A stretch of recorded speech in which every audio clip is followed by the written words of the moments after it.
हाय, मी Akshata. Welcome to my weight loss journey. तर नेहमीप्रमाणे मी सकाळी लवकर उठले आणि माझ्यासाठी एक ग्लास कोमट पाणी करून घेतलं. त्यामध्ये जे आपली हर्बल पावडर आहे ती एक चमचा या पाण्यामध्ये मिक्स करून घेतली आणि योगाला जायचं होतं म्हणून बाकीचं सर्व पटपट आवरून घेतलं आणि चला आता आपण पुढे योगाला जाऊ. माझी रोज 1 तासाची बॅच असते आणि त्याच्यामध्ये वेगवेगळे आसन शिकवले जातात.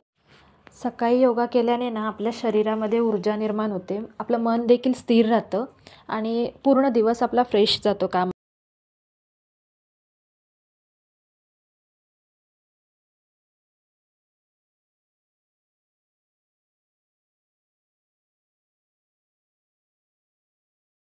क्लासवरून घरी आल्यानंतर ना खूप भूक लागते, म्हणून मी आज नाश्त्यासाठी पोहे केले होते. पटपट खाऊन घेतले ते आणि मग मला ऑफिसमध्ये जायचं होतं म्हणून माझं बाकीचं आवरायला सुरुवात केली. सो अशी झाली माझी मॉर्निंग. थँक्यू.